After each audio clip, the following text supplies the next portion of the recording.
Good evening, everybody. Let's talk Assassin's Creed, the only one podcast for all things Assassin's Creed. Good evening, everybody, and welcome to episode 129 of Let's Talk Assassin's Creed, except a little bit of a change this week. We probably won't be talking about Assassin's Creed. Why is that, Declan? The horror of an Assassin's Creed podcast not touching on Assassin's Creed? Are we ill? It turns out other games exist. What are these other games? What treachery is this? I know. So, tell me, what games have you played today? None. All As a right. kid. I've been playing a Magic the Gathering mobile game. Oh, that's still a game. That counts. It's gaming. Yeah, I've never played Magic the Gathering, but it's like a card trading game or something, I think. Yeah, it's like a really very big popular TCG, and I suck absolutely. Hang on there. You're using very technical terms. TCG? Trading card game. Okay, gotcha. Like Pokemon and Yu-Gi-Oh. Okay. Both also games that I've never played. Well, I suck at Magic the Gathering, and then 2 years ago, someone showed me this match-free version, which is like you build a deck of 10 cards. You can only have like 3 creatures on the field, spells, traps, tokens, a lot of magic mumbo jumbo. But you gain mana to cast the cards by doing match-free. And it's really tricky because you get planeswalkers, which are very like big main characters of the franchise practically, and they have colours bonuses. So if you match 3 blues together, you get free mana or plus how much number is. So if normally it's like 3 plus 3, so if there's a 3 next to your blue, you get 6 mana every time you match it. So you build that mana up to cast cards, and it's Magic the Gathering for simple people who just want to match free stuff. Okay, interesting. But you're playing online against others, or are you just sort of playing against a computer? A computer that uses real world decks that other people built. Okay, interesting. We called the bot Greg. Oh dear, understood. I suppose really we should probably we should explain. So we have both over the last years we've been playing and replaying Assassin's Creed games. I was just looking at my notes. I keep a note on my phone of every game I've played, and I've got another note of every game I've played this year so far. So we're recording this 6th of April 2022. So I'm going to read out to you, Declan, what I've played this year starting in January. So in December I started, or I should say restarted, Syndicate, and I carried on playing into the new year and getting I was basically my goal was 100% sync, including the DLC and the sort of expansion content, which I got, which is great. I didn't get all the achievements. I couldn't be bothered to do the trophy hunting. That doesn't really interest me so much, but I was pretty happy to get 100% sync. And then on a stream, I think it was back in January, we did our first stream, and we did Chronicles China, Chronicles India. That's right. So I'll be honest, I haven't played much. I've probably played about 2 hours of Chronicles India and Chronicles China, and I'm going to be completely honest, I got stuck. I didn't know how to proceed. I kept dying. So I haven't continued that. And then I went back to Black Flag, to my save game that was about, 75% sync. I'd done the main story. This was about this time last year. And I went back to, because I thought, I've really enjoyed going back to Syndicate. To get 100% sync, I'm going to do the same. I'd already got 100% sync in Unity, Odyssey and Valhalla, so I thought I'm going to go back and try and do Black Flag. And again, not difficult really, but really good fun. Finishing the side missions, doing the assassination contracts. I played the Freedom Cry DLC, which was that deals with a tough topic, but I'm really glad I played it. I didn't aim for 100% sync on that one, and then that's it. That was probably middle of February, and that was the last time I've actually touched an Assassin's Creed game. I bought a PlayStation 5 last summer. And the game that I kind of had my heart set on was Horizon Forbidden West. I played Zero Dawn on PC, absolutely loved the storytelling and the world they created. And I had my my eyes on the future of Horizon Forbidden West. And as part of the, I always forget what it's called. Is it PlayStation Plus subscription? I can't remember. I Anyway, believe so, yeah. you get a load of free games. So I thought, you know what, I've had a lot of fun playing Assassin's Creed. I mean, all last year I just played Assassin's Creed games, working my way through all of the older games. I think the only one I've not played now is Chronicles Russia, and then the mobile games, which I don't know if I'll ever play. But anyway, and I thought, yeah, it's time to broaden my horizons and play some other games and see other ways that studios do storytelling and gameplay. So I'll give you the list. It's not a very long list. I don't be too impressed. I mean, what we know, we're early April, so this is over about the last 6 or 7 weeks. So played God of War, Spider-Man Miles Morales, Last of Us Remastered, and now Horizon Forbidden West, which I think I've been playing now for about a month. Pretty much not every day. Some days are just busy with, family stuff. But yeah, I am, as I think I said when we were chatting some time ago, I'm kicking the arse out of this game and just having an absolute fantastic time. And it's been really nice to step away and just play different styles of games. As I said, different stories, different ways of exploring worlds and so on. So I've really enjoyed it. Tell me what you've been playing over the last couple of months. Well, I just want to say, I think this is why, this episode today is actually a really great one to do for listeners. It's that, this episode's been going for this podcast has been going for 2 years now. I've not took any breaks. It's every week on the dot, except when I had a cold, but that doesn't count as a break. And, I just realised talking to you, James, every day that I eat, sleep Assassin's Creed. I've not actually taken a break from Assassin's Creed in 2 years. I spend 2 hours a night gaming because, kids go to bed about 8 o'clock, and by 10 o'clock I'm knackered. So 2 hours a night replaying the same Assassin's Creed game for 2 years on the dot. I am like you, I want to broaden my horizons a little bit and try some new stuff, which is difficult when games are just too expensive these days. I can't even afford, literally, I've been trying to afford Elden Ring for about 2 months and I'm still nowhere near. But I have been playing Game Pass, which is like my lifesaver, because when I need a break from Assassin's Creed, it's no dig at Assassin's Creed being boring, because I thrive off it, but when you replay the same mission that you've replayed 6-7 times, you're like, I know how it ends, I know every route. I think I've just tried. I will just say on that point, right? So the last time I can't remember how many months ago it was, but I did just a quick replay of a couple of the assassination missions from Unity. And I remember when I first played that game, how hard I found it. And I just flew through them. Now that, like you say, you know the routes, you know where the guards are going to be, you know the detection ranges, you know how to use the tools. It was a piece of cake. It was great. I felt like a god. But yeah, it does become, you lose that challenge, don't you, once you become so familiar with it. I think I'm starting to notice that with Syndicate, because I know Syndicate I've never completed, so when I get to the last 2 missions, they're new, they're gonna be fresh. Oh, okay.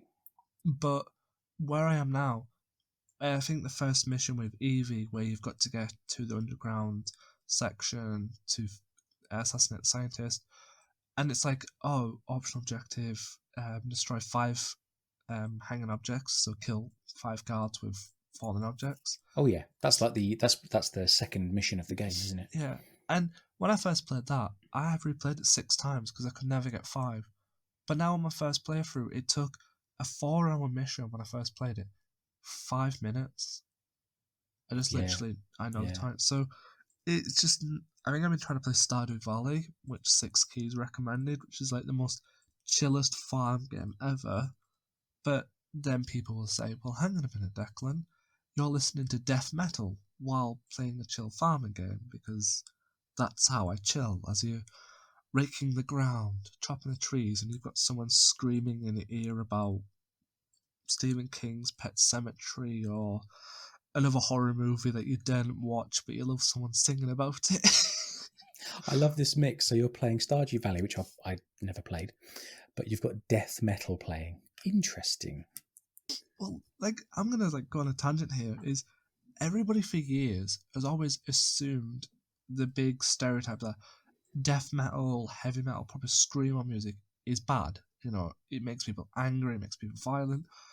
But I found out a month ago a study in America. Thank God, America, for doing this study.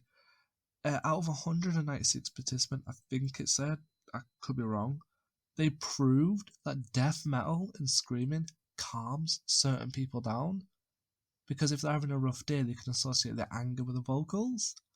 So it's weird having someone screaming in your ear as they're singing about really heavy topics about mental health and all that. And it's actually something with mental health. It's actually kind of relatable, so you kind of relax to it. I really don't want to listen to the WAP song. What's a WAP song? Have you never heard? Though it's not to yourself friendly, but it's by Cardi B or something. It's the WAP song. It's like where I will Google that yeah. afterwards, maybe. Or maybe I won't. I don't know.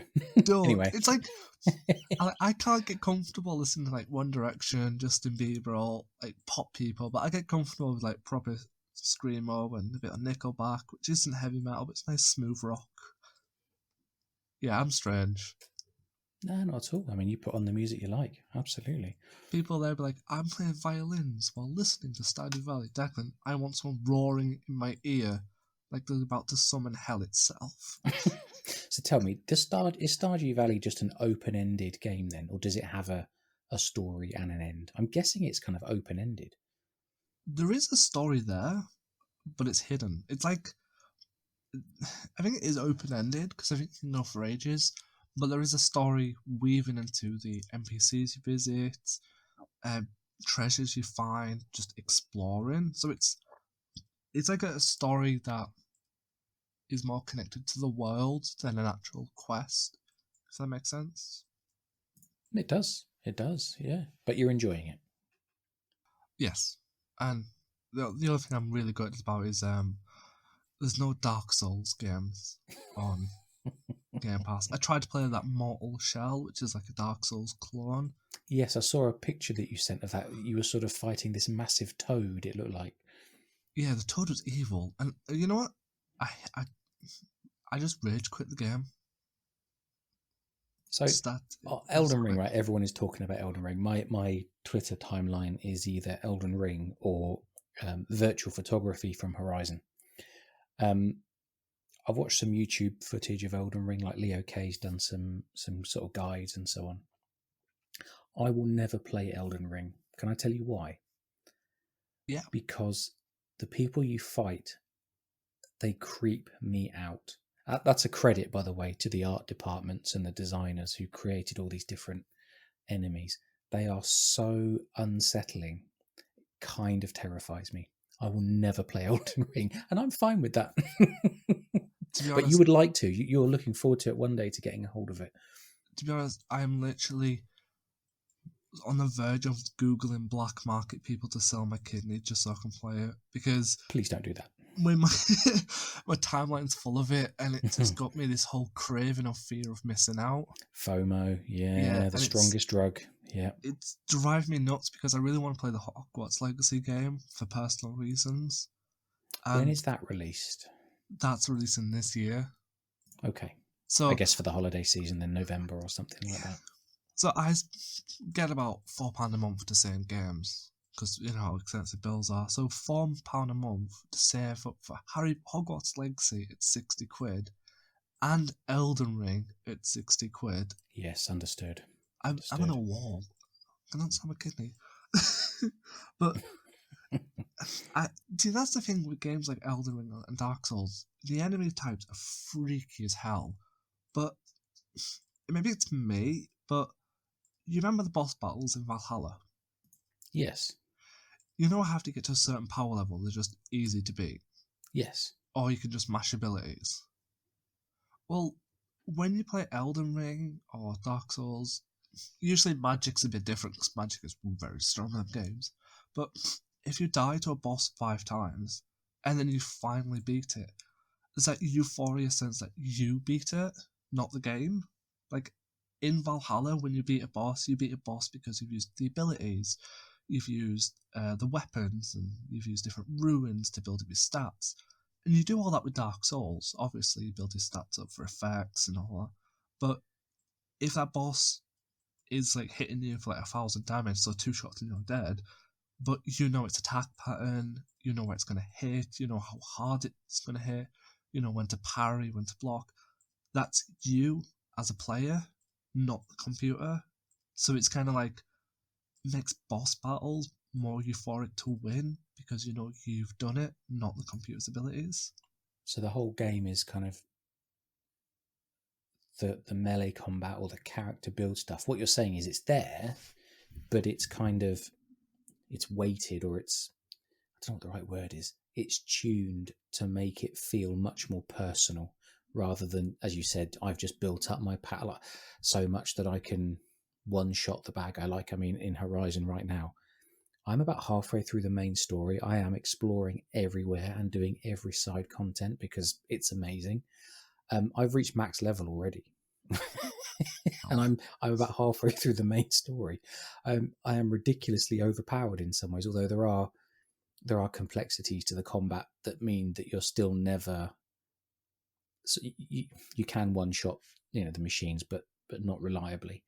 So there's always that element of challenge. But yes, I have certainly reached a point where I'm ridiculously overpowered. But you're saying that the way that Elden Ring is, or these types of games are designed, is that you can never be overpowered. So it's more about melee skill, I guess. Well, you technically can be overpowered. I'm going to use Bloodborne because that's the most recent one I can remember playing and beating. My friend could literally one shot all the bosses, but he was on like New Game plus 20 or something by that point. So he played, and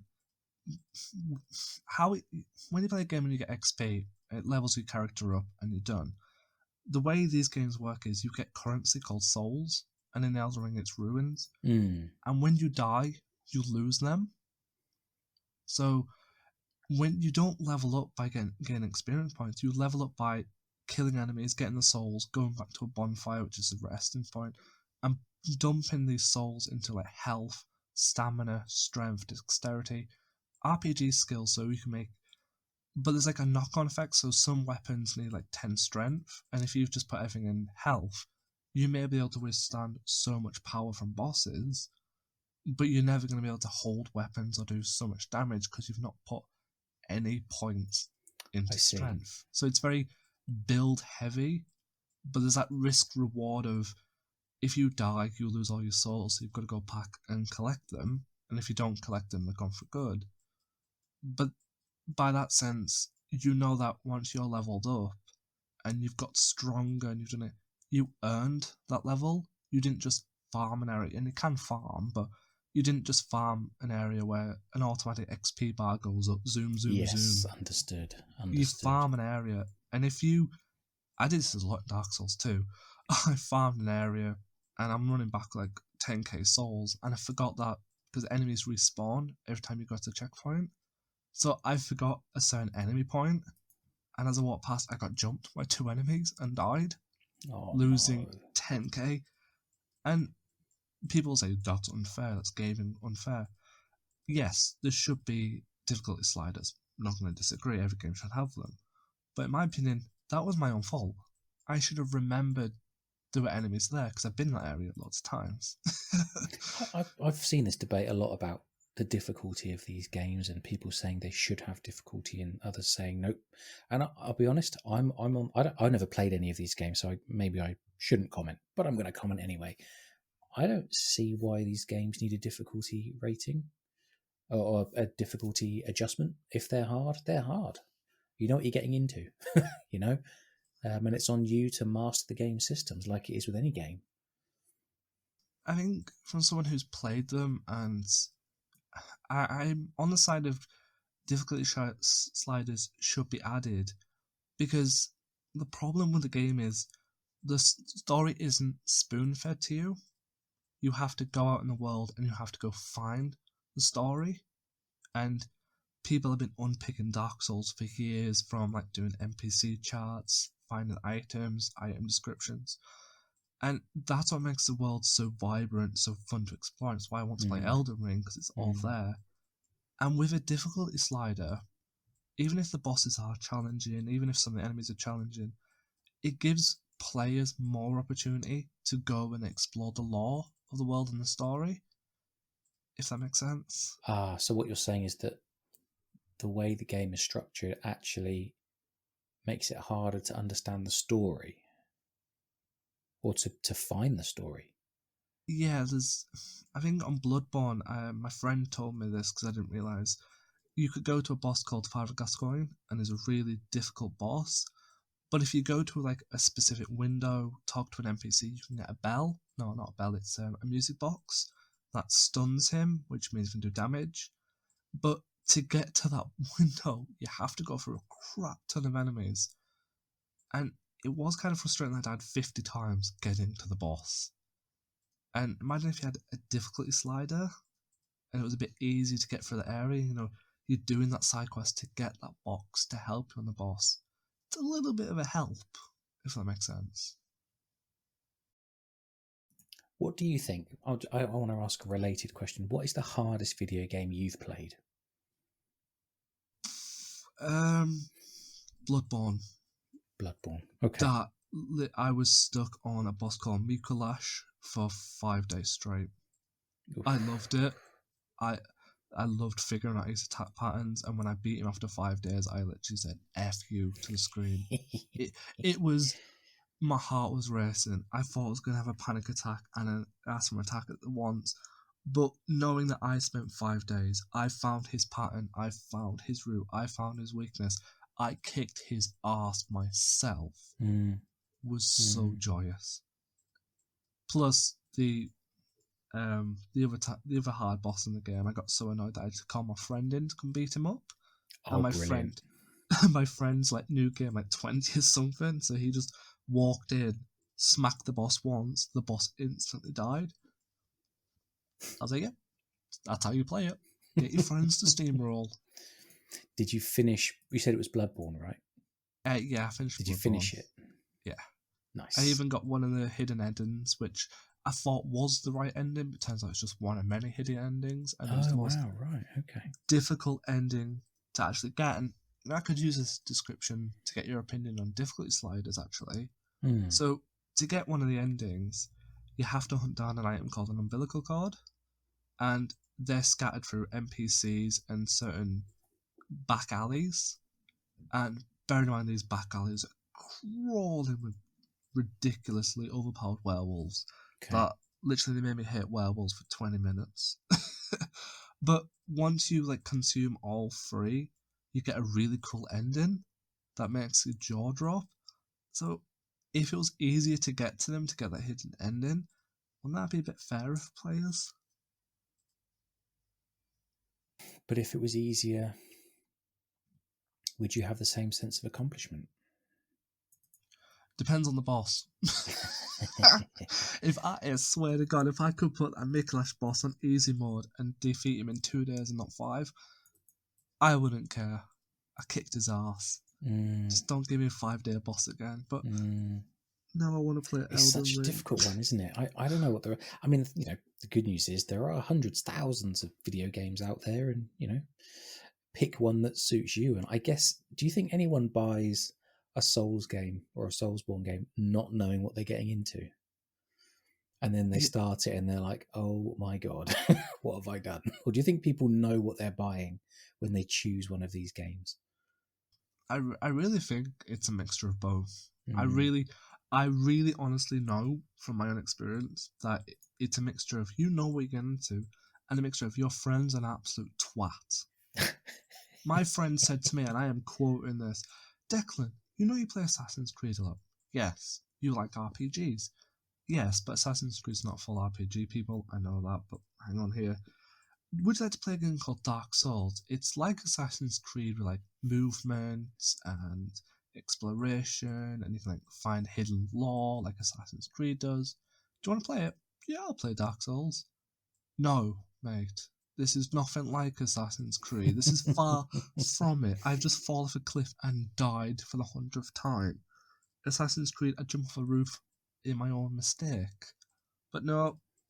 So yeah, I think people just buy it to their friends and butter them up and then laugh as they painlessly get squashed. Yeah, yeah.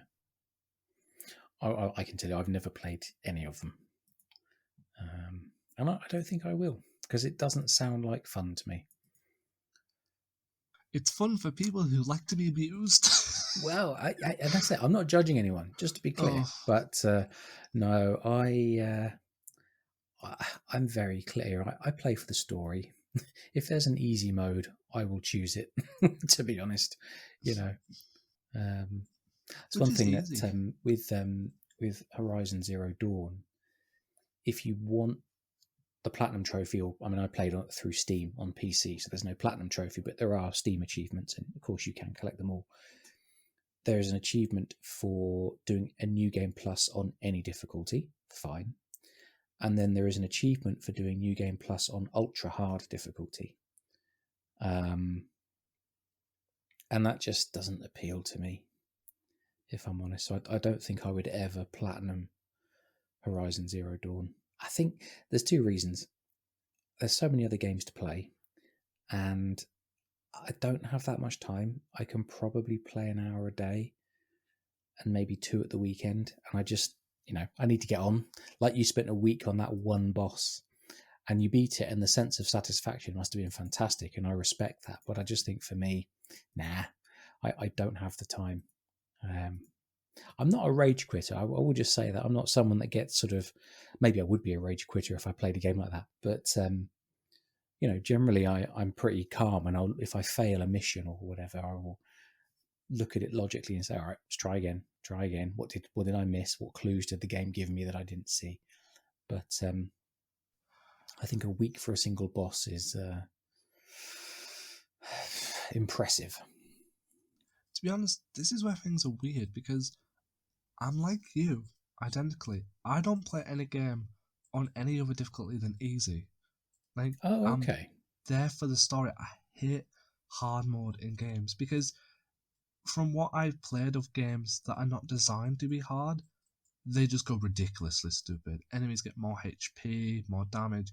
It's like the game's designing to not be fair, but with Dark Souls already being difficult and there's no difficulty settings, it's designed to kick your ass, but you have to learn it. Whereas games that have got blooming like ultra hard mode, like Nightmare mode for Assassin's Creed, that's just them being masochists. They're not playing fair. I can't complete any game on that difficulty. No, I've seen so many people on the subreddit. I'm talking about Odyssey now, who are trying to play on nightmare difficulty, and it's a brand new game, and they're at level 1, and it takes them ages to chip away the health of every guard. And it's like, well, yeah, that's kind of what they've done to make it harder. Is that the right way to make a more difficult game mode harder? I don't know from a game design point of view, but if you're not enjoying chipping away at every guard for 2 or 3 minutes, drop the difficulty. I do think that I don't know whether it's the same for Valhalla and Origins, because I've only ever played Origins, I think, on normal mode or whatever the easiest mode is. And Valhalla, I did, again, don't remember what the difficulties are. Things like Scald, Drengir, and I can't remember the other modes in Valhalla. But again, I started Valhalla on the easiest level, the easiest setting. But I think about halfway through, I bumped it up to the hardest, because actually I was quite overpowered and the fights were too easy.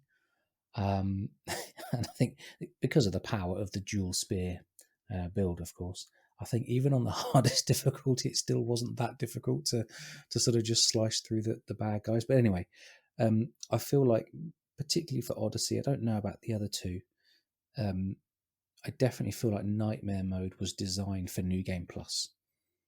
When you've really leveled up your character and got very high level gear to boost your stats. I don't think that it's intended for a new game starting at level 1, but that's just my guess. I don't know what like all of these things, the designers give you a range of options and you pick the options that give you the gameplay you want, I guess. I know. I think for Valhalla, there's a really fine control. Well, there is now, especially with the recent patches, over the stealth mechanics, the melee mechanics, so you can really tune it to how you want it. And I think I had melee combat on the most difficult setting. I always have the exploration on the sort of, what's the right way to say it? The option that gives the least clues and the least assistance, because I don't want the waypoints. I do want to explore the world as immersively as possible. But in Valhalla, especially, I always had the stealth settings on the easiest. I mean, that was because the stealth was broken. But I think that is a lot better now as well. So I don't know what I'd go back and do and whether you'd feel a difference. But in general, I'm there for the story, and then move on. I'll tell you one thing I did notice just on from the game, the sort of the games I've been playing over the last couple of months. So Miles Morales, which that's a brilliant game, really enjoyable. Web swinging across New York is fantastic. With Miles Morales on the easiest difficulty, I think it is, your health never drops below, I think it's a quarter or a third, so you never die. And it's great because you can just get into a melee combat and you can just have fun. You can try the combos out. You can stand there. Now, I'm sure, again, probably should go back and play it on a harder difficulty and set myself some challenge. But I enjoyed more messing around with different combos and making Spider-Man look cool by doing little jumps and leaps and swinging off of things and then coming back into the fight. So, yes, am I a bit of a wimp? Probably, but I enjoyed my time, and I used that plot armor from easy mode to have fun with the game in a different way. So maybe it's good to have those options, but I think with these Soulsborne games, they're difficult. Get good. Is it as simple as that? I think as well with the Soulsborne games, and I have a point on Valhalla that'll make you laugh in a minute, is as you say with Nightmare Mode, they literally just increase characters' armor and literally increase health, armor, damage, stats go through the roof. But Soulsborne games are literally designed to be punishing, but not to the point that they're impossible. So when you start a new game with Soulsborne, you're not chipping away at health. There is like zones to it. So in Dark Souls 2, for example, you could get through half of Forest of Giants really easy. You were like 2 swings of your sword and the enemy was dead. But the problem isn't how much health or how much damage enemies do, is you could go into areas with 6 enemies and they're all piled on top of you, and then you're dead. And that's why, but with Nougat, with like Nightmare Mode and anything higher, 1-on-1 fights are blooming impossible. But a 1-on-1 fight with a normal non-boss enemy in Soulsborne can be pretty easy. Bosses, that's just another level.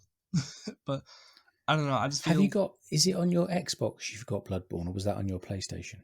That was PlayStation only, sadly. Shame. So you haven't got any games from the series on your Xbox?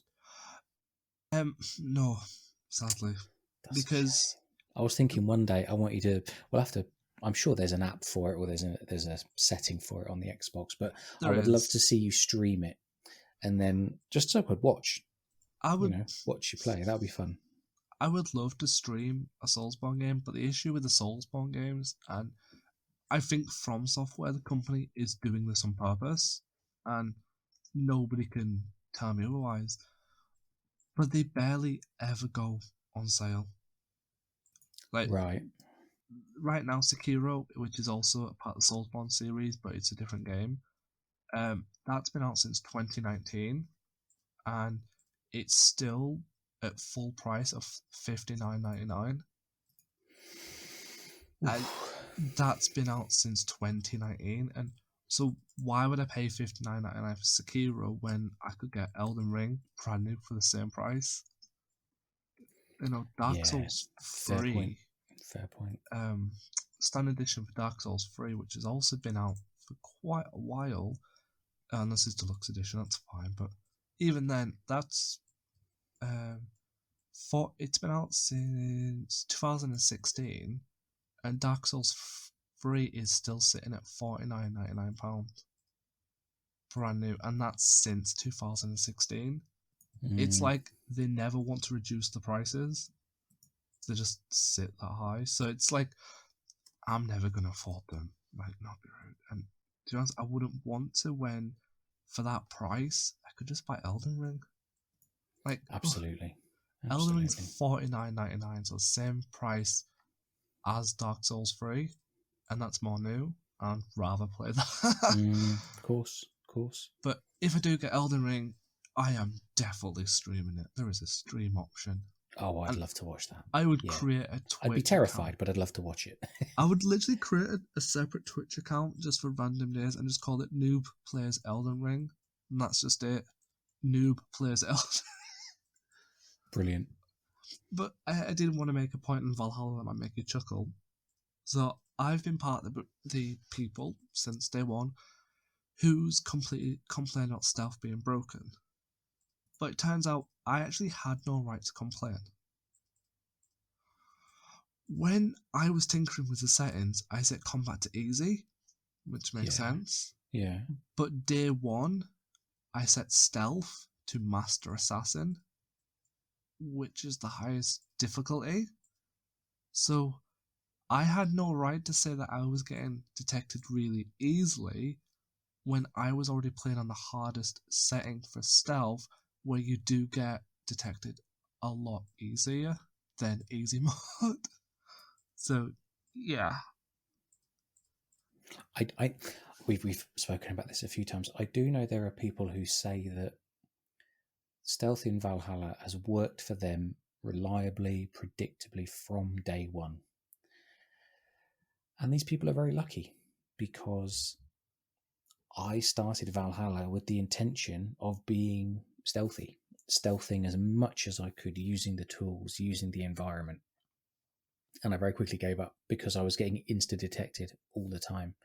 You know, all the kind of common complaints was the experience I had. So I just stopped. I stopped trying to be stealthy. I just meleeed it everywhere.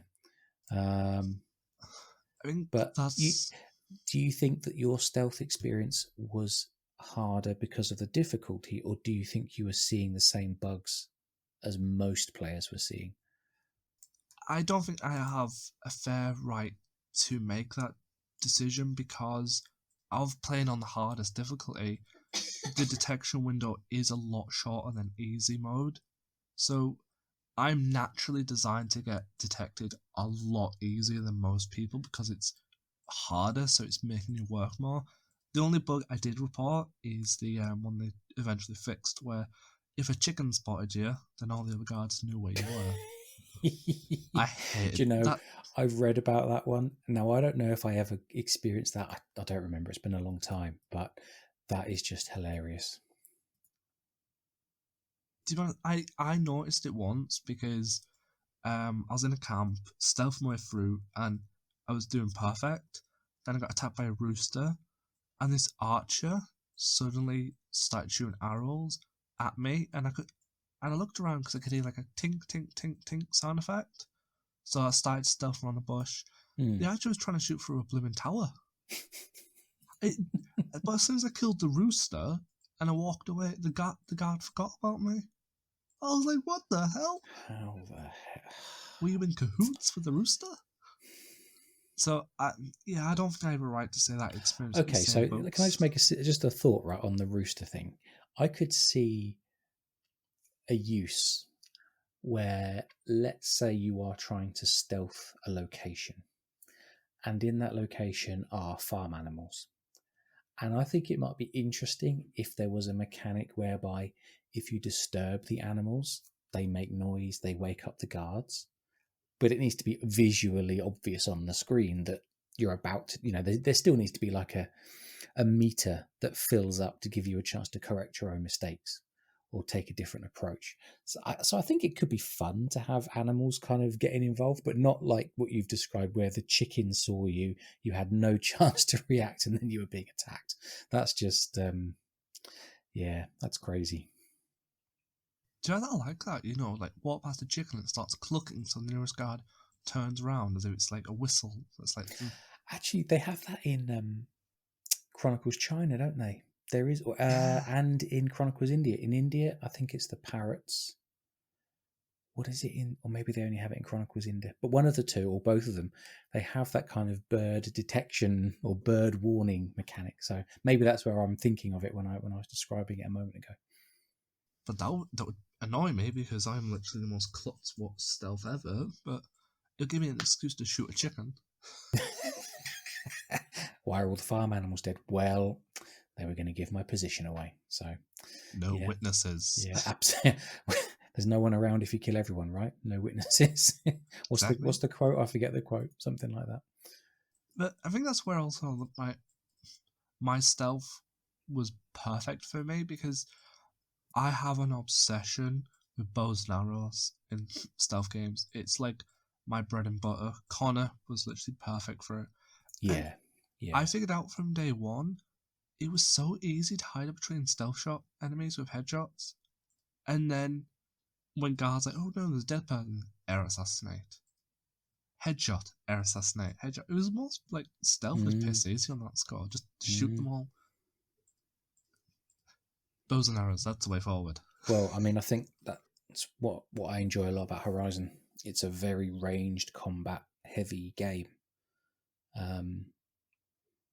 And when you get it right, it's really satisfying. Did you play it on PlayStation? I did, yeah. I played the first one on PlayStation. Right. Yes, of course. So yeah, yeah, very, very ranged heavy. There's a fair bit of stealth, especially when you're doing the sort of bandit camps and other locations. Environmental stealth, I mean. And again, very satisfying when you get it right. Very enjoyable. Very reliable is what I've found. I haven't found any obvious detection issues or anything like that. And the enemies seem fairly intelligent, They will search, they will check in with their buddies, they will call people over to help them. It feels very fair. Let's describe it like that, which is what you want, isn't it? It doesn't matter if stealth is hard, as long as it's consistent so you can learn it. When it's inconsistent, which I think is the problem that early versions of Valhalla had, what was the point in trying to master something when it could just randomly bug and you were detected? So I will make a point that I'm gonna say that some of the AI types in Horizon were not smart. They were dum-dums. You mean the robots, the machines, or do you mean the people? And the people. You know the Velociraptor ones with the one eyes, the Watchers? Yeah. So I managed, and yes, I wasted a lot of arrows doing this, and I wasted 40 minutes doing this, but I managed to keep shooting an arrow a centimetre ahead of a pack of Watchers, because there's 4 of them, and they kept walking towards the arrows, and I managed to lead them straight into a bandit camp. Oh, that's brilliant. But for some reason, they were just following the sound of the arrows, even though I was standing up. I mean, like they're focusing on the immediate threat, the nearby noise. I think that's working as designed. I was laughing. I was like, wow, this is fun. Go. It's my only downside. I wish there was an ability where we could control an army of dinosaurs. Well, okay, robot dinosaurs. I wanted a pet watcher. That's what I wanted. Have you seen the Claw Striders in? Yes. Yeah, those are pigs to fight. They're so fast. My word, and they breathe fire everywhere, or they spit acid at you, and oh, geez, good fun though. Good fun. It was, for me, the corrupted versions in the first Horizon. I hated them. They were impossible to beat. They were stressful. Yeah. They were fun, but stressful. It's funny because I was thinking about it in the last few days. Like, actually, I've thought about it a lot. So I've been playing that game now for about 5 weeks. Like I said, just over halfway through. I don't know if... I mean, I will finish the main story, definitely. I plan to do all the side stories because I think they're really well written, really well acted, performed, I should say. They add so much depth to the world and the characters within it. The writing, I think, is really fantastic. So I plan to do the side content. I don't know whether I'll sort of go for 100% or whether I'll go for all the trophies, but I'll just keep playing, I guess, till I get bored. Damn it, I had a point I was going to make. Oh, that was it. So, um, but most of what you do in Horizon, in terms of of main quests and side quests, you will be fighting machines a lot. And I was thinking to myself, is that a bit boring? Because people complain when quest designs are all the same or quest objectives are all the same. Um, and I think where Horizon does it well, yes, you are going to be killing machines in most of your stories, but it's the variety of the machines, the variety of attacks they can make. But more importantly, each machine is a mini puzzle of weak points and different resistances and then weaknesses to different kinds of attacks. So you're constantly having to think about the best way to take each machine down. And I think that's what keeps it interesting. Certainly for me so far, anyway. I know there's still a few different machine types I haven't uncovered, and we'll see how it goes. But I think that's the genius of what they established with Zero Dawn. Ultimately, it's an open world game, and it follows normal kind of open world structures. But it's the quality of the story writing, and it's that constant depth of the puzzle solving of each machine and each encounter, let's say, which keeps it interesting. And the range of weapons that they've added is fantastic. There's a lot more melee combat options, but I'm not really. I just don't have the memory to memorize all the different button combinations that you need to press to unlock all the different melee styles. I'm going to have to go into one of the fighting pits and just do the training missions again and again and train myself to learn some of these melee combos because they look great. And I suspect I've got some hard fights coming up where I will need to know those melee combos. But anyway, for now, I am having a great time. And yeah, many tens of hours into the game, and I'm not feeling at all bored. I'm not feeling burnt out. I've got that same sense of wonder exploring the world and meeting new people and playing their stories that I had right at the start. It's really fantastic. And that's the sort of feeling I have when I watch people play Elden Ring. Ah, yes. Yeah, it's good, isn't it? It's a nice One feeling. point I was going to make, I think the reason why Horizon Zero Dawn, even though it's just dinosaur robots, is so enjoyable for me, it's because it's the only apocalypse game that is 100% realistic. I know people are going to call me crazy for that, but zombie apocalypses are just so far fetched and weird.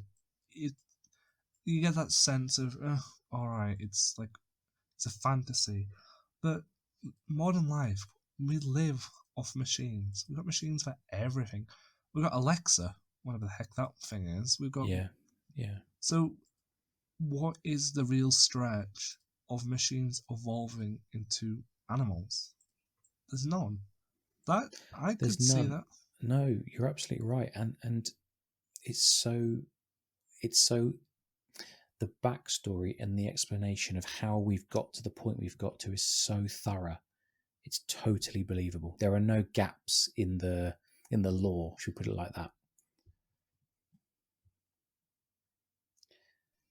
Plus, it's just Jurassic Park meets dinosaurs, literally. Beats Terminator. I mean, like, come on. If someone says to you, "Hi, do you want to play a Jurassic Park game?" Yeah, but it's like Skynet was in charge. Absolutely. Yeah, Absolutely. Skynet T Rex. I'm buying it. I want to jump back a bit to what we were talking about earlier. So, you said that you have been playing Syndicate. Did you finish and then jump on to other games, or have you just taken a break from Syndicate? I'm I'm struggling to get into Syndicate again. Okay. Like, there's no knock on Syndicate, because Syndicate's just fantastic. The whole world's alive. Combat is definitely one of my favorites in the franchise. Exploration is top notch, although I despise the collectibles. It's just DLCs usually take me a month to 2 months to complete. Heck, Valhalla took me from November till March to finish, Yeah. and I plowed through that DLC in under 2 weeks. And now touching on another Assassin's Creed game is like fun, but I've been here, I've done that, I need something new. And that's what I love most about the podcast. I think the podcast is one thing that keeps my hype alive because the guests, the topics are so new and so unpredictable. It's mind blowing, but even though I haven't done the last two memories of Syndicate, so I still need to do them. Every checkpoint, every combat, every activity, every side activity, every perk system, every weapon combo. I tried no HUD combat, and you put me into any game that I've never touched before. No HUD combat would be impossible. I was able to do Syndicate no HUD combat in 10 seconds. That's just how easy it is for my muscle memory, Yeah. Play Assassin's Creed 1 with no HUD, and that's from 2007. That's piss easy because I remember it. There's no challenge. So I'm just trying to take a break from playing other games because I know when the Game Pass runs out, all I own is Assassin's Creed. So till I get my next Game Pass in November, because I'm waiting till November when Starfield comes onto Game Pass. So I'm not going to get Game Pass till Starfield. I know from 20th of April to November, all I'll be playing for the next 6 months is Assassin's Creed. Gotcha. So you need to use your time with Game Pass to play as many other titles as possible. Because I'm literally just going to be playing. And bear in mind, you can complete Assassin's Creed 1 in under 3 weeks. So May, June, July, August, September, October, November. 7 months. I think I probably will end up doing 6 runs of all the games. I would definitely like to go back to the early games because do you remember our conversation with Sophia when we were revisiting AC2? And do you remember I described my terrible approach to the game and how I made it so much harder for myself? I need to go back and replay it with everything I've learned since then and just see what it feels like. Do I feel like a master assassin? Do I feel like a melee combat god? Because I certainly didn't the first time I played it. I think that's the only reprieve I've been getting. Knowing what I know from the lore 15 years later on, knowing what I know about how combat evolves, replaying these games now for the combat and exploration is just a ton of fun. But mentally, I don't like. So I don't read books, reread books, or rewatch movies. My brain doesn't really handle stuff I already know because I think 10 steps ahead. So yeah, I'm already, as soon as I've completed the first memory of Assassin's Creed 2, remembering the entire story. So the next line Leonardo says, I'm like, yeah, I knew you were going to say that. Right, what's next? Yeah, I know how to do that. Yeah, I know how to do that. But when the missions are over and I get to go to the open world, it's like, right, now, I remember someone taught me I could do this, so let's try this out. And then, hey, let's try some parkour because I really don't like it, so maybe I should try experiments. So there is that reprieve. I still love the fact that you don't like parkour. It's great. It's weird because I would kill to play Prince of Persia again, the old ones. Yeah. But them games are all about parkour. But in Assassin's Creed, I'm not a fan of the parkour. So it's very weird.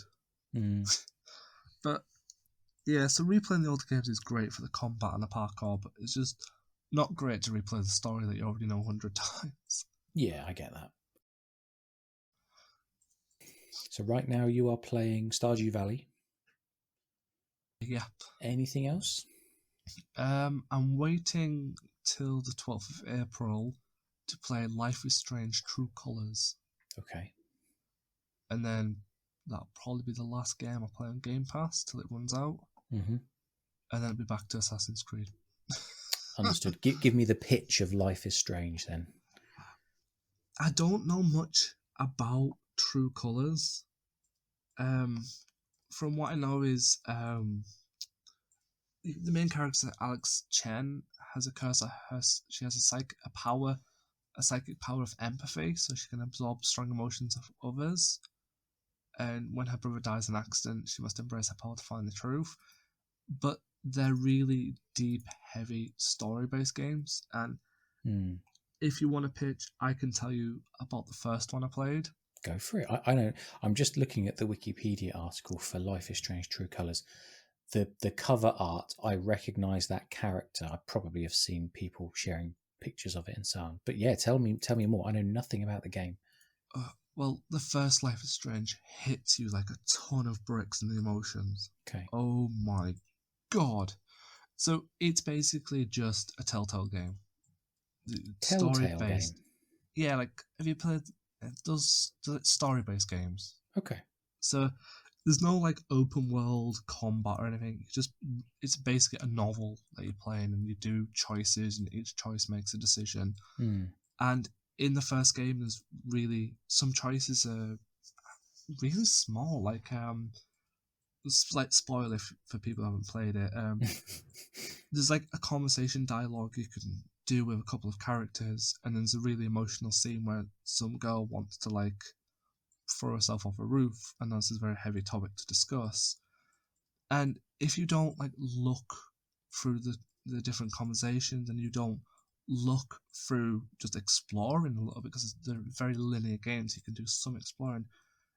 If you don't answer the dialogue correctly, because you didn't find information about her beliefs and all that, she will jump off. Oh my god. And that's so heavy. And the character actually reels with that emotion. She feels the emotion. But okay, it makes the choices impactful, but there's a supernatural spin. And that's what made it harder, because the supernatural spin in the first one is your character controls time. She can reverse time, but she can't stop her friend jumping off the roof. And oh my god, that hits. But yeah, I I want to spoil the ending, but I'd really feel bad if I did, in case you want to play it. Don't tell me the ending. No. I tell you what, I did promise myself I wouldn't buy any games this year, because I will just to get myself out of my own promise. I did pre-order Horizon Forbidden West last year. Actually, I've already broken my promise to myself, because as soon as I finished playing Last of Us, I bought Last of Us Part 2 because it was half price on the PlayStation Store. So yeah, I've already bought a game this year, but I've got so many games in my backlog. I've got 3 or 4 Ubisoft games I've not really touched or barely touched.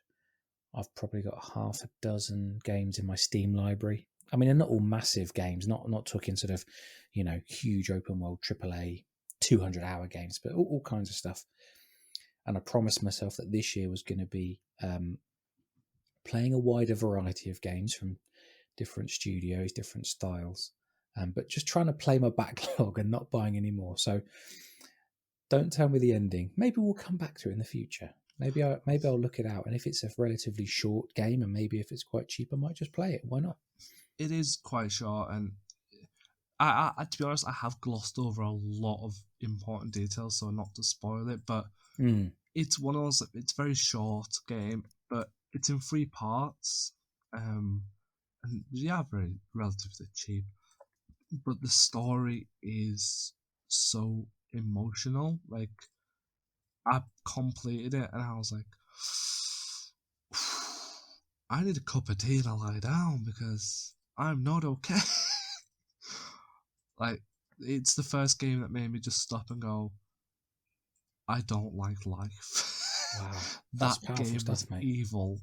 The the collection is on PlayStation 2, which is remastered, and so they remastered it, but it is good because the storytelling is so heavy and so great. It just, when I saw True Colors being announced, I was like, I need to buy that. But then, when it came out, I was trying to focus on buying Valhalla and getting the DLCs of Valhalla, so I had to stop going for Life Strange. And I've never even touched Let's Plays, because it's a game I wouldn't want to spoil. Not in my life, because you need to experience the story, because the story is just perfect. All right. If I play it, we'll come back to this topic. Maybe we'll do another random episode where we talk about other games and we'll compare notes. Then I'll just like gush over how heavy it was. I love games. Right. I even played that Tell Me Why game that was free on Xbox for a while. That was similar vein. Jesus, that hit you like a ton of bricks. Tell me why. I'm now. Have we spoken about this before? Because I'm just reading the description of it on How Long to Beat. Tell Me Why is the latest narrative adventure game from Don't Know. Oh, well, okay, that's a. I forget the right word. It's a word that you can read the same backwards and forwards. It's not a palindrome. Is it a palindrome? Anyway, it doesn't matter. From Don't Nod Entertainment, the studio behind the beloved franchise Life is Strange. In this intimate thriller, twins Tyler and Alison Ronan use their special bond to unravel mysteries of their loving but troubled childhood. I think you have told me about this, or someone has. You kind of replay the world from their two perspectives. Is that right? Yeah, and I actually brought it because how they view memories makes kind of makes you think about Assassin's Creed in a unique light. That's where we've discussed it. Yeah. Yes. Okay. Because, when you play it, you will replay a memory, pretty much. But there's that beautiful moment which makes the story impactful that your one twin may remember it different to the other twin. There's a really great part in it where one of the characters is angry at one of the main characters. So how she remembers it is a bit more aggressive, whereas the other person remembers it slightly more neutral. And when you play it, you can make the choice, and you get achievements for playing the choice, and it changes how you remember the past. And it's very impactful because you're not changing the past, no, but you're seeing the past in a different memory. So Assassin's Creed could always run with that idea. Two characters remember the same event differently. It's not impossible, and it's very logical. Could be interesting. Could be an interesting way to explore genetic memories in a new way. It would make I a do lot of wonder sense. what we'll see from the future. I mean, so we're as I said at the start, we're recording this on the 6th of April. We published our interview with Darby McDevitt, 5 days ago, which has become our most popular episode on YouTube, and I think it's our most popular episode on audio services, which I guess you would expect, and that's great. I do wonder what the future holds. And Darby didn't obviously tell us, hey guys, the next game is going to be this, and the major themes are this, and the storyline is this. But he did drop a few hints, and I don't know. I've got this feeling that maybe we're going a bit more back to the old style. I don't know. Could be 100% wrong. Could be more RPG, open world, whatever.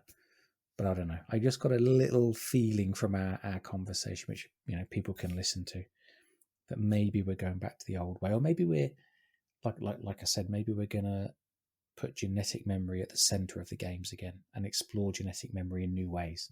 That's I have hope. Maybe I will lose that hope, but right now I have hope. We'll see how it goes. I have hope, but there's phrasing that you've just used and that I've seen everyone used online that kind of makes me grind my teeth a little.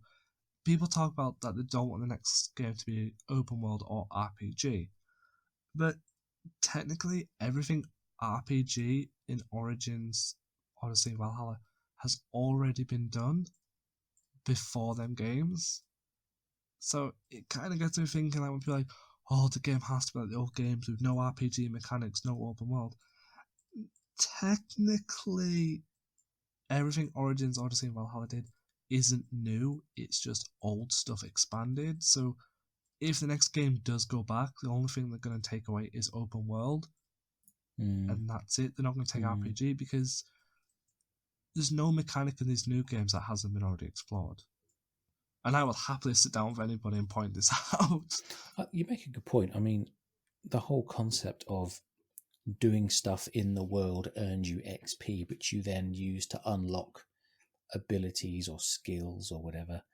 That was in Syndicate. That was in Unity. Yes, in Unity it wasn't called XP, it was called Creed Points, and you used it to unlock cosmetics or gear with better stats, but you earned you got sync points for completing memories, and you use those sync points to unlock abilities. So And let's think further back. I mean, Black Flag, mind you, even then you had crafting. You know, Black Flag, Rogue. Don't remember AC3. Didn't really explore that one fully, but you had crafting. You could create more character health by crafting new gear, or even in AC2, you got better armor, didn't you? You could go and earn better armor to build your character stats, your defense stats, I guess you'd call it. So yes, maybe they weren't fully fledged character builds with different skill trees and melee damage and range damage, but there's been elements of that coming for a long time, hasn't there? I think looking at Syndicate more closely, and I only noticed this the other night, I literally blew my mind away. If you do like 25 air assassinations, there's a hidden perk menu, which I just found. Yes, the So, perks. Yeah, the perks. Some of them, if you unlock them, they can add some nice stuff to your character. and I was looking at one of them, and it was like increased stun, increased duration, and I was like, how is that any different to ruins? To runes or some of the stuff that engravings that you put in Odyssey? How is that perk any really different? You're absolutely right. I think Unity has a perk system, doesn't it, as well? Because there's all those. Unity's got two systems. It's got the sync points that you collect from doing main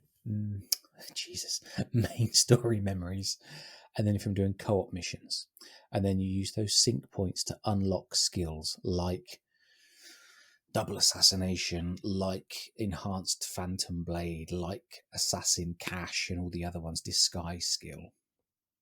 And then Unity has creed points, which you earn whenever you do cool assassin shit. So if you assassinate someone, or do a blend assassination, or use a fast lift, all of those things earn points. And then you use those creed points in a couple of ways. You can use them to upgrade gear, or you can use them to unlock. No, you unlock colors and other things from doing collectibles like cockades. Yeah, so you use your creed points to upgrade your gear, but you can buy gear by earning money in the world. You can earn money in the world by doing heist missions over and over again. So, and of course all the social club stuff. So Unity has like quite a few different elements, but they're all pretty easy. You just play the game and have fun, and you'll very quickly earn the money and earn the creed points and unlock the gear.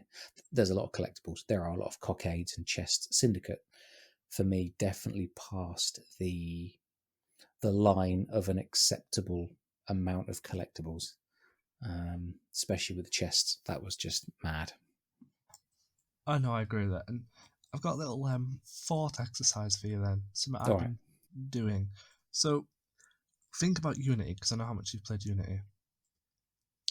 So every mission is a memory, right? And you've got to go from point A to point B in the open world to get that memory. So sequence 2 might be by Notre Dame, and you're all the way on the other side of Paris, so you've got to go over this 7 to get to it. Is that any different to you walking from, and I'm using Origins here, Siwa to, I'm trying to think of a city in Egypt, to Pyramids of Giza to unlock another main mission, even if it's not class memory? Is that really any different? I would say it's the same, because you've got the memories where you're reliving very specific records in the DNA, but then the Animus builds the open world from like the collective memory, plus it's filling in gaps, let's say it like that, where there aren't memories. And the route you choose to get through the world, again, that's just you exploring the world the Animus creates, rather than specifically synchronizing a memory. And again, this is where that whole concept of synchronization has kind of been hidden a little bit in the newer games, but in the older games, yeah, you were very clearly synchronizing a fixed memory. Although even then, there's multiple routes to take out a target and escape, so there's always been a little bit of. We probably shouldn't try to stretch the metaphor too much, because it breaks down, but we can still have some fun with it. So the second example I would think about, and there's a point where I'm thinking of this, and I'm trying to remember it, is when you look at was it Valhalla with the alliance system. If you look at the alliance system very closely, and imagine each alliance system is a memory, and then you got to do them linear.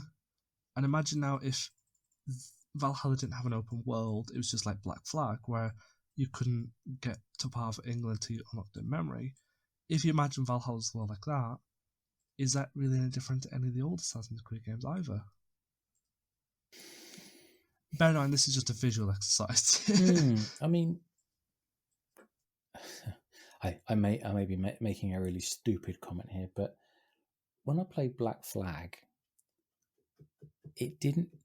Excuse the background noise there. If you can hear some thumping, my dog has walked into the office and he's having a good scratch of his ears and his legs thudding on the floor. Oh, so I'm bless really him. sorry if the microphone is picking that up. We'll leave it in. It's all good fun. You're right there, Sammy. Yeah. Right. What are we talking about? So, to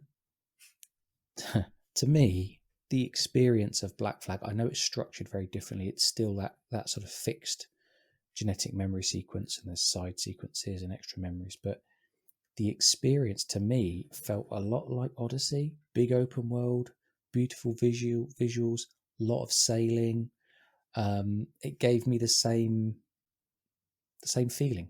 That's the best way I can describe it. I know they're very different games, but it gave me the same feeling of exploring a big open world. I've forgotten your question because the dog's scratching his ear again and it's putting me off. Well, do you know, you've already answered it with comparison of Black Flag and Odyssey, and that's why my mindset has always been that maybe the parkour's not the same, maybe the stories are not the same. I get that they're not perfect, and I'll never say they will. Maybe the combat's a little bit more RPG now. I get that. The abilities are a bit of a stretch. I do agree. But if you take all them away, at its core, the only difference between these games and the old games is the power of our gaming system is stronger, so the worlds are bigger. You're practically in Origins and Valhalla, and honestly, you're just playing a Unity style game, but with a much larger scale. It's no longer one-to-one city; it's a whole area of history. Which, yeah. So again, it's just me being cynical, and I'm a very positive person. That I do agree that there's some flaws with the new games. I'm not going to say they're perfect, but they don't feel any different to what I've been playing for 15 years. They just feel the same, just bigger. There's definitely what's the right way to say it? I think you can feel the evolution, slow and steady addition of new mechanics or new gameplay styles. I know Origins was kind of a big reset, but yeah, the sort of the quote unquote RPG bit of it to me feels just like another step in the evolution rather than a massive. If you'd have gone from AC1 straight to Origins, yes, that's a huge change. But when you fill in all the gaps of the other games that came in between, it feels like a much more gradual evolution. I actually feel some of the evolution steps in the new games have actually gone back, and the older games are more forward. So, Ravensthorpe, for example, AC3's Homestead is more advanced than Ravensthorpe. Tell me more. If you remember, you could send out. I don't have AC3, so I can't remember. But you could send out convoys to get like wood and all that to bring back. And like with Black Flag, you could send ships out to do missions, and you get economy, and you get like coins from it. Jesus, that's such a good point. But why is there no economy in Ravensthorpe? See what I mean? Why isn't there farmland that generates, I don't know, 100 wheat per turn or something? Do you know what I mean? They just generate a food buff, which I really never used. The food buff. I never used it. I did it once, and she rings the bell, and I was like, "Yeah, all right, didn't need that." Okay. But there's the thing: we're talking about an evolution, but Raven's AC3's Homestead and Black Flag's naval system is more advanced than Ravensthorpe. So, it's interesting, which is isn't it? So in that very minor correspondence, in my opinion, which is more RPG? AC3's Homestead or Ravensthorpe? I would argue AC3's Homestead, because you're sending ships out and you're getting an economy system. I would say Montegione is more RPG than Valhalla's Ravensfall, because you get an economy that you build up from scratch. So why isn't there? See, I know again they with Valhalla they tried to really de-emphasize money. So instead of Odyssey, where you could earn tens of thousands of drachmae from selling a single bow, at level 99, and you could easily get, millions of drachmae if you just played enough hours. Again, my dog is making so much noise. He's now climbing onto the old bean bag we've got here on the floor. I love trying to make. And now I'm going to keep talking just to make the edit even more difficult. He's now trying to make himself a bed on the bean bag. Do you mind? I'm trying to record here, mate. Anyway, they've really de-emphasized the money, so you only ever earn a few silver coins here and there. You don't buy gear; it's just found in chests. But there's no income, and there are still things that you would like money for. Although not that many things. Makes you wonder why they even bothered with an economy at all. Do you know what I mean? It's just the whole point that I live in my mind that, yes, these games have gone a bit more RPG, yes. But there's a lot of mechanics in the old games that actually outweigh some of the new mechanics. Montegione, AC3's Homestead, the ships, and the naval ships.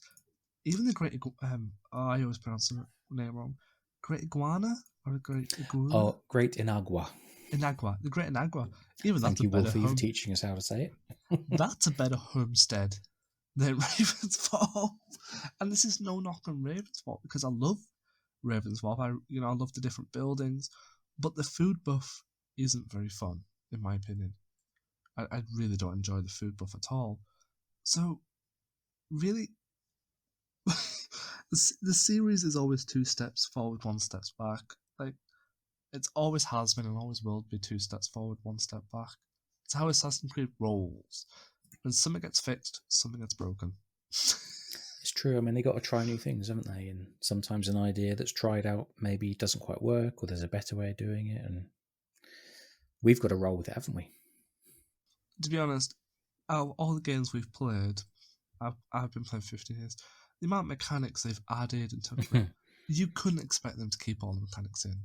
Seriously, there's too much. There was Revelations had heavy-handed throwing, and then Assassin's Creed 3 added combos with pistols in your hand or rope darts, and then there was crafting of bombs and crafting skins.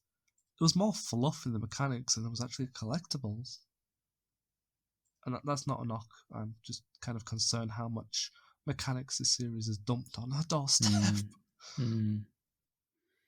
I would love to see what kind of world could they create with all the talent and the resources they have. And, there are some people that just do not like the newer style of games. Fine, no problem. We all like different things. Personally, I do. And I think Egypt, Greece, and England and Norway and Finland and so on have beautiful worlds. But I would love to see what they could do with all of that time and energy focused on one city, designed for modern hardware. I'd love to see that big immersive city. No, not even a big city. I don't mind a small city, but full of people, full of life. Be great to see. See, there's something I want to see in Assassin's Creed, but I don't know if I should talk about it because it's very controversial. I think you're going to have to tell me now. So,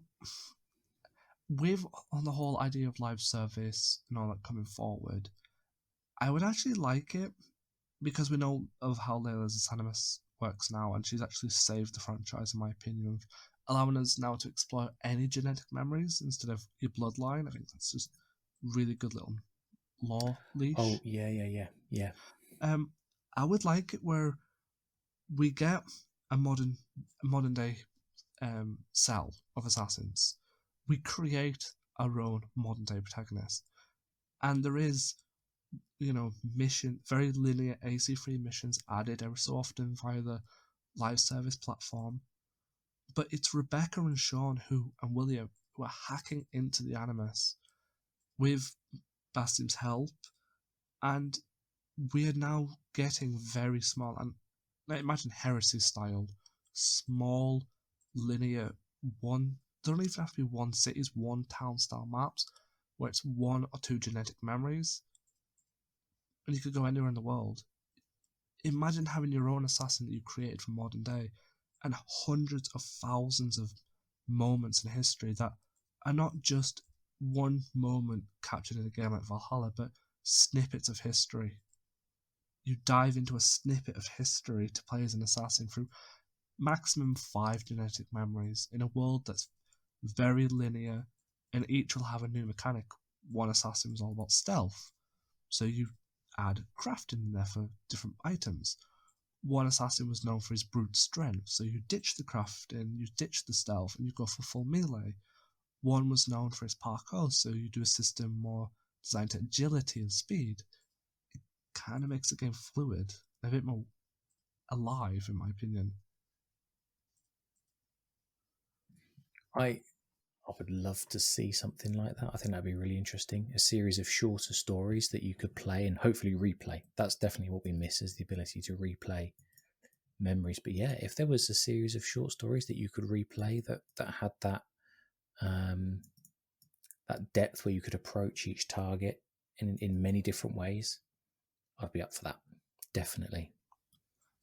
I think after reading Heresy, and I was looking for a different topic, it kind of did show me that Assassin's Creed doesn't have to be someone's whole life. You know, Heresy's modern day assassin was only for like 5 short snippets of Joan of Arc's life. Yeah, that's such a good book. We definitely need to do a Heresy book review for sure. The ending. I love the ending. Oh, it was perfect. It's brilliant. And just the way that Christy Golden describes Eagle Vision, the way that she describes the angel in the rafters and revealing who it is. There's so much good. It's such a good story. We're going to do a Heresy book review soon for sure. We'll put it on the spreadsheet if it's not already on there. And I think the last point I'll make before I wrap up, there is actually one negative about Heresy that I will throw in. What? Why the F does Ubisoft drop all the great Templar lore into books? This is what we discussed with Andrew a couple of weeks ago, wasn't it? There is actually a lot of storytelling out there, but it's unless you like comics, you ain't reading it. So yeah. Like, a final thought for people to remember: what the F is an Omega team? I'm guessing they're related to Sigma Team, right? Yeah, but no, because Sigma Team's by Otzelberg, who's a Templar Inner Sanctum member, so he's running the Sigma Team with the Black Cross. So who's the Omega Team for Rickman? Oh, I see what you mean. Yeah. Even more Inner Sanctum. Inner Sanctum. Ubisoft, you gonna address this in games anytime soon? You know, you're gonna address the instruments of the First Will? You know, they're vital. Stop giving us just Assassin vs Templars. Throw in instruments of the First Will. Throw Omega Teams. Give us the Assassin Boogeyman. Please, we need an Assassin Boogeyman. I know Shea did it, but we need like a huge entire bloodline or family tradition of people hunting assassins who've done wrong. Maybe Arno could do it. But I think that's all we've got time for tonight. I think so. Is your dog asleep? He's left the room. He's finished making enough noise and chaos while I'm trying to do my very professional recording, and he's left the room, which is good. We've had Aslan making an appearance. And now we've had your dog making an appearance. My dog, Sammy, yep. Sammy, everyone's welcome. Guest, feline, canine, human, you're all welcome. It's great. So is Sammy going to be our next guest then? He could be. He doesn't really have a lot to say, so it could be a tricky kind of interview. And he can't hold a controller, so again, could be. Oh, there should have been a joke in there about a mouse. No, that's better for Aslan, isn't it? As Aslan is a cat. But yeah, anyway, no, I've lost my train of thought. I know how to train to begin with. Good. So thanks to everyone tuning in this week. If you've got anything else you'd like to add, or you just want to have a bit of a chin wag with me and James, you can reach out to us on Twitter at AC Let's Talk or at James Taylorquid. You can also email us at Assassin's Creed Let's Talk at gmail.com. Thanks to everyone for listening, and we'll see you all next week. See you all soon.